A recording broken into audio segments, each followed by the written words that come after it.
좌석에 부착된 안전벨트는 착용해 주시기 바랍니다.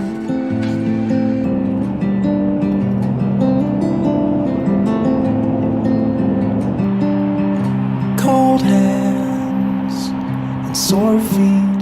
You've been walking for an hour on abandoned streets.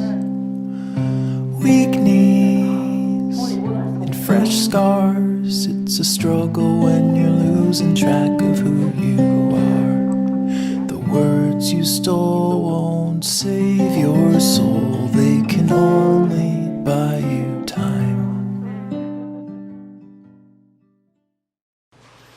저는 1년 전까지 4년여 동안 정신병동에 근무한 간호사입니다. 오늘 이 인터뷰 내용은 대부분 이제 보편적으로 적용 가능한 이야기이긴 하지만 때론 제가 근무했던 곳에 한정된 특수한 이야기일 수도 있음을 밝힙니다.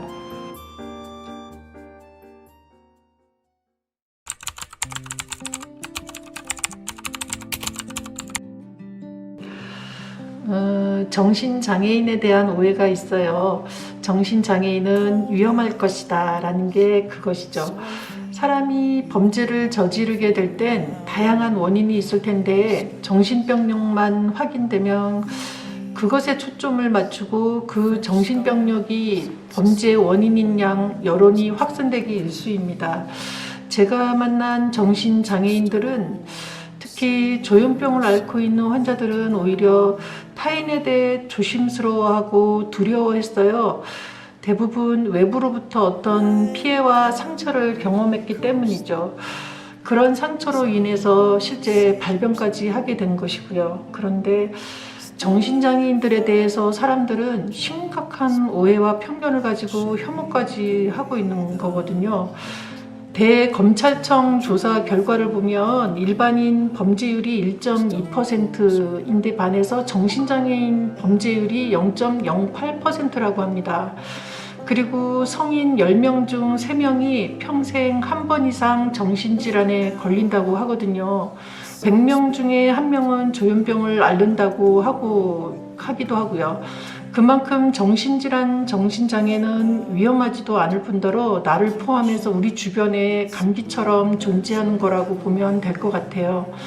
얼마 전 제가 근무하는 병동에 공황장애로 약을 복용 중인 정형외과 입원 환자가 있었거든요. 근데 그분이 과거력에다가 기록을 남기지 말아달라고 부탁을 했어요. 복용 중인 약을 포함해서 진료 자체를 건강보험 적용을 받지 않고 전액 본인 부담으로 처리하셨더라고요.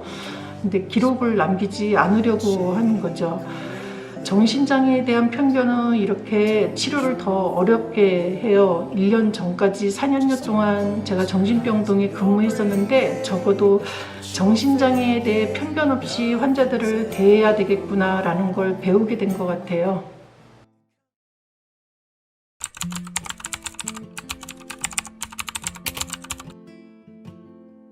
일단은 가장 큰 문제가 이제 입원 당시에 급성기 증상이 이제 심각한 경우에 그 증상이 조절되지 않아서 안정실에 이제 하루나 이틀 이렇게 머물다가 일반 병실로 들어가게 되는데 그 안정실에 격리될 때 드물게는 이제 환자를 위해서 억제대를 사용하거든요. 이제 이런 것들이 환자들은 인권이 침해받는 느낌을 가질 수 있게 되고요. 2016년 법이 개정되면서 환자 인권을 위해서 강제 입원이나 격리 치료 이런 것들이 다소 이제 엄격해지기는 했지만 여전히 문제 소지가 남아 있는 부분이에요. 그리고 이제 구속된 자유라고 해야 되나? 폐쇄병동이잖아요. 이제 햇빛도 쬐기 힘든 환경 속에서 무료한 나날들을 대부분 보내게 되는데 그런 것들이 힘들어 보였어요. 일주일에 한 번 1시간 병원 옥상에서 하는 야외 활동이 있긴 한데 바람이 불거나 비가 오면 그마저도 취소되기 일쑤고요. 다른 국립정신병원들 같은 경우는 상황이 좀 더 나을 거예요. 근데 제가 근무했던 개인병원 그 폐쇄병동엔 그런 프로그램들이 다양하게 갖춰져 있지 못하다 보니까 환자분들이 낮에는 늘 침대에 누워서 시간을 보내게 되고 저희들은 또 이제 환자들 깨워가지고 복도 보행 운동이라도 하세요 이렇게 하라면서 잔소리하기 바빴죠. 당연히 이제 밤에는 또 수면제 없이는 잠들기 힘들게 되고요. 또 한 가지 환자분들이 힘들어하는 걸 생각해 보면 외로움이 아닐까 싶었어요. 일주일에 한 번 외출이 가능했고 2주에 한 번 또 외박이 가능하긴 했지만 이런 병원 규칙을 이용할 수 있는 이제 알코올 의존증 환자분들과 달리 보호자가 반드시 대동해야 되는 이제 조현증 환자들 같은 경우는 상황이 달라요. 만성인 경우가 많은데 환자 당사자도 힘들기도 하지만 가족들도 환자 간호로 지쳐 있고 대부분 삶도 이렇게 녹록지 못하다 보니까 면회를 자주 오지 못하고 대부분 환자들은 가족이 면회 오는 걸 또 포기하고 지내긴 하는데 간혹 가족이 면회 오길 또 간절히 기다리는 그런 환자들이 있어요. 그러면 환갑까지 호소를 하게 되거든요. 지금 엄마가 면회 오셨잖아요. 빨리 문 열어주세요. 뭐 이러면서 병동 그래서 출입문을 이렇게 굳이 확인하고 나서 아니라는 걸 또 이제 인정하시는 환자분들도 계셔요. 그러면 또 그럴 때 실망하는 그 눈빛, 그런 눈빛이 아직도 역력하죠.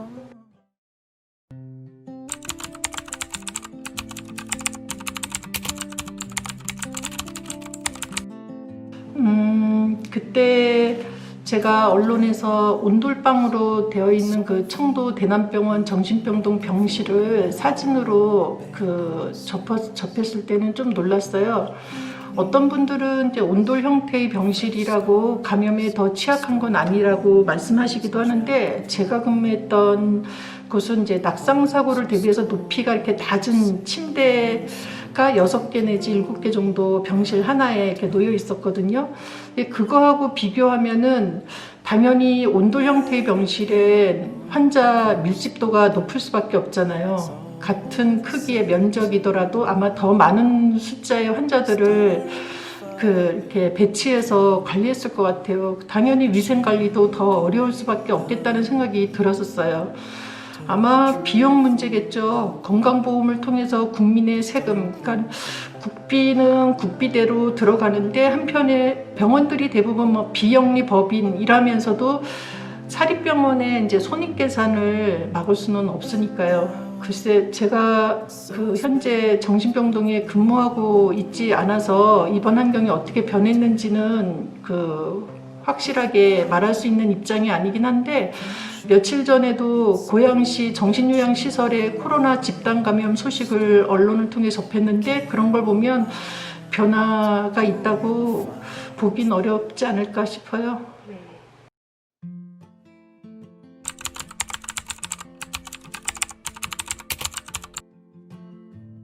앞서 이야기했던 정신장애인에 대한 편견과 혐오 문제죠.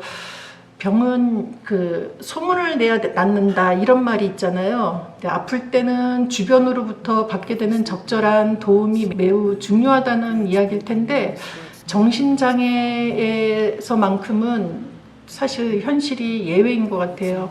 정신장애가 위험할 거라는 이 편견은 환자와 가족들에게 증상을 숨기게 되고 또 완치를 기대할 수 있는 초기 치료의 시기를 또 놓치게 만들어요. 그래서 이런 편견은 정신장애인들이 다른 장애인들보다 더 큰 차별을 또 받게 만들기도 하거든요.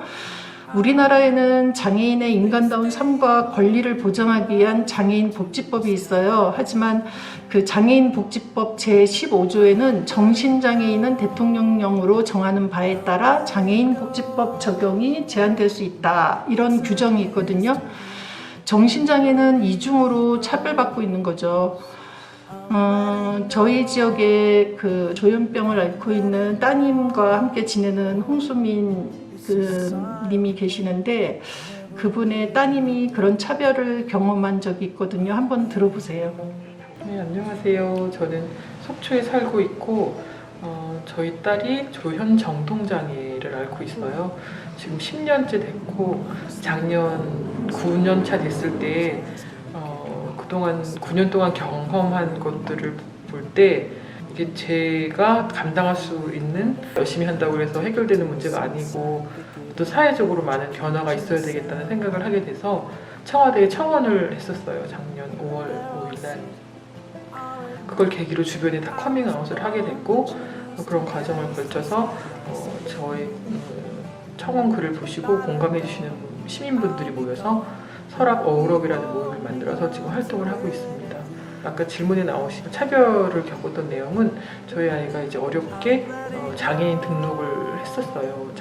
재작년 말에 장애인 등록을 하고 나서 이제 속초 지역에 있는 청해학교라고 장애인들 대상으로 하는 학교가 있거든요. 거기에 이제 등록을 해서 성인반으로 들어가서 또 뭐 바리스타나 제빵 교육 이런 걸 받을 계획을 가지고 거기다가 이렇게 원서를 제출을 하려고 학교에 문의를 했었거든요. 근데 정신장애인이기 때문에 거기에서 교육 과정에 해당이 안 된다 이렇게 해서 입학 거부를 당한 적이 있었어요. 그래서 처음에 그 학교에 입학을 소개해 주신 분도 장애 아이를 키우고 계신 어머님이셨거든요.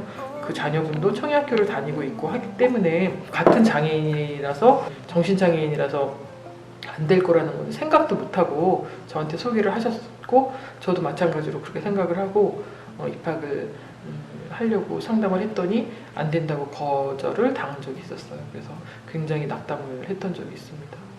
그래서 왜 이렇게 정신장애 쪽은 이런 차별이 있을까 하고 고민을 하게 됐고, 그런 과정에서 복지법이나 이런 것도 영향이 있다는 생각을 하고, 또한 정신장애 쪽은 이렇게 부모들이나 당사자들이 요구사항이나 이런 것들에 대해서 목소리를 내고 있지 않은 사회의 어떤 그런 것들 때문에 개선되어 나가지 못하고 있다는 것을 더 절실히 느끼고, 이런 설악 어우럽이라던가 어떤 그 가족들, 당사자들의 목소리가 절실하게 필요하다는 생각을 하게 됐습니다.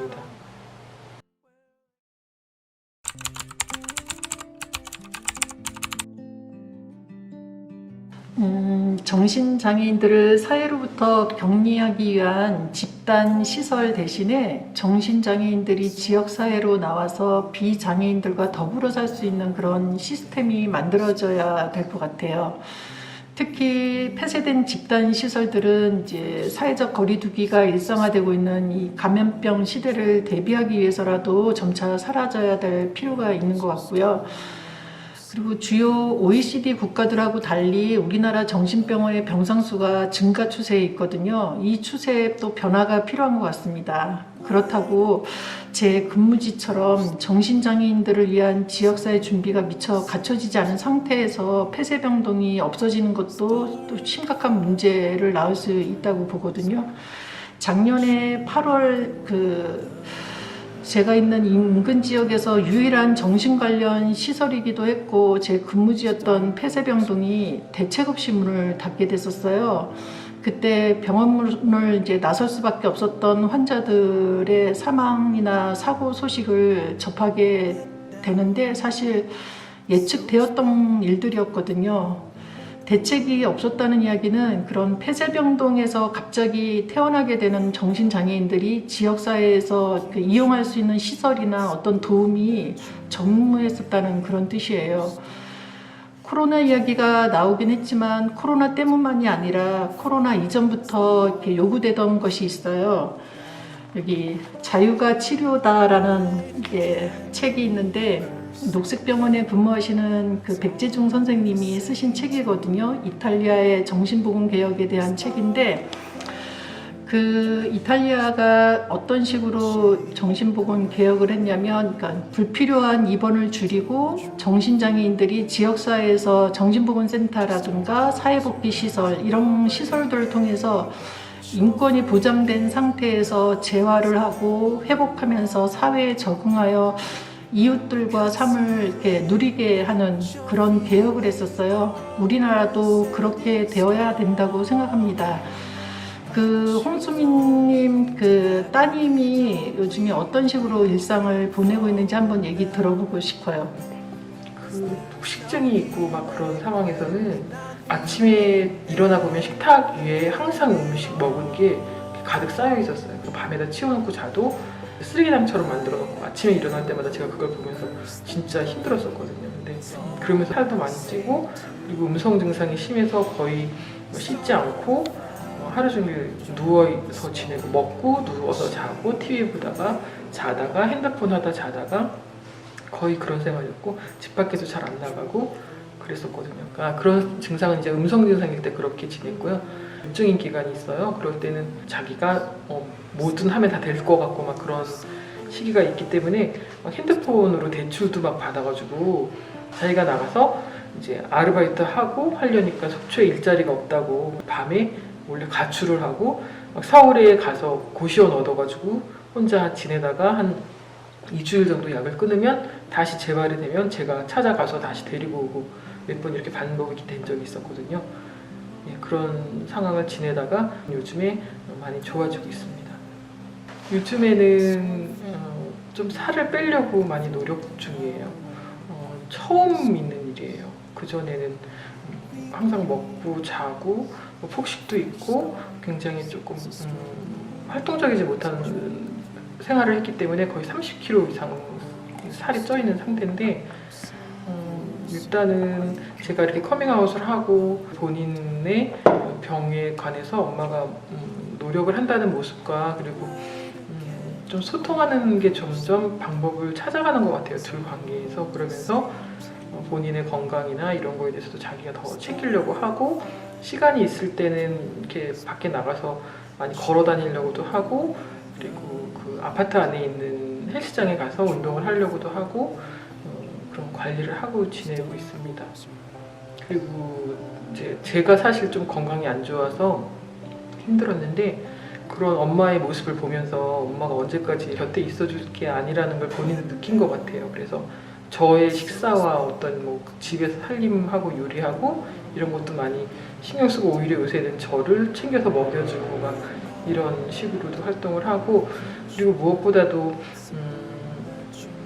본인이 어떤 그런 살림을 하고 이런 거에 또 재미를 붙이기도 한 이유가 이 자유가 치료다의 책에서 나오는 것처럼 자유가 굉장히 중요하지만 그 다음에 중요한 게 어떤 경제적 활동을 통해서 자기가 경제적인 그런 걸 필요한 것 같아요. 그래서 일주일마다 제가 주급처럼 살림을 하면 얼마씩 이렇게 주급 용돈을 주겠다 했어요. 그랬더니 굉장히 열심히 하고 그 주급 받는 날이면 그걸 가지고 커피숍 같은 데 가서 차 마시고 있다고 사진도 찍어서 보내고 또 요즘은 외모 갖고 오는데도 되게 신경을 써서 액세서리 같은 것도 주문해서 저한테도 선물하기도 하고 그러면서 많은 일상이 바뀌어가고 있는데 그중에 굉장히 중요한 게 경제활동과 어떤 그런 게 아닌가 싶은 생각이 들어서 직업이라는 거에 대해서 굉장히 중요함을 다시 느끼고 있습니다.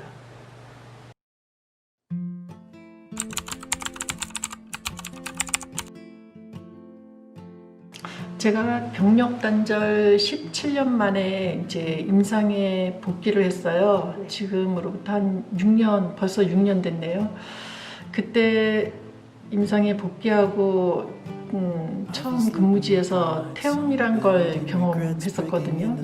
그때 처음이자 제가 제 인생의 마지막으로 자살 충동을 느꼈었는데 다행히 동료 도움으로 부서 이동을 할 수 있었고 예, 그 이후에 무난히 병원 생활을 지금까지 하고 있습니다. 근데 간호사들의 자살 소식은 굉장히 큰 충격이기도 하지만 아주 매우 드문 일도 아니라는 사실이 또한 매우 슬프기도 하거든요. 많은 간호사들이 인력 부족 상황에서 스트레스가 작지 않아서 정신과 치료를 받는 경우가 굉장히 많아요. 정신장애인의 원인에 그 많은 내외적 요인들이 있는데 적어도 외적 요인들은 사회가, 국가가 책임지고 해결해야 한다고 봅니다. 그런 측면에서 많은 간호사들을 육체적으로 뿐만 아니라 정신적으로 고통받게 하는 간호인력 문제를 포함해서 간호 노동권을 위해서 국가가 적극적으로 나서 주었으면 좋겠습니다.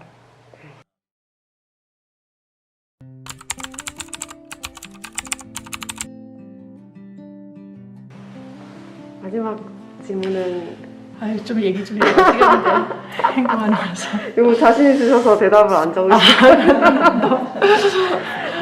한 30년 전에도 그 간호사들의 그 간호사 운동이 있었어요. 근데 그때도 주요한 이슈가 이제 간호 인력 부족 문제였었는데 이제 세월이 굉장히 많이 흘렀는데도 여전히 풀리지 않은 문제로 남아있는 상황에서 몇 년 전부터 이제 그때 당시 활동했던 간호사들이 좀 뭉쳤죠. 그러면서 이제 모임을 준비를 하는 과정에서 이제 서울 아산병원 박선욱 간호사가 사망하는 사건이 일어나고, 그러면서 간호사들이 적극적으로 행동하게 됐는데요. 간호사들의 삶을 위해서뿐만 아니라 그 간호사들이 돌보는 환자들의 건강권을 위해서도 뭔가 변화가 필요하다라고 보고요. 그런 것들을 위해서 말로만 하고 끝내지 않고 몸으로 행동해서 바꿔내자, 이렇게 해서 모여서 지금 저희 행동하는 간호사회가 활동을 하고 있습니다. 많은 응원 바랍니다. 이거 있어서 정말 다행입니다. 잘 먹겠습니다. 정신과에 근무하지 않는 간호사 분들이라고 하더라도 요거 자유가 치료다, 이거 한 권 정도는 좀 필수로 읽어주면 좋을 것 같습니다. 홍보입니다, 홍보. 잼도 잘 먹겠습니다.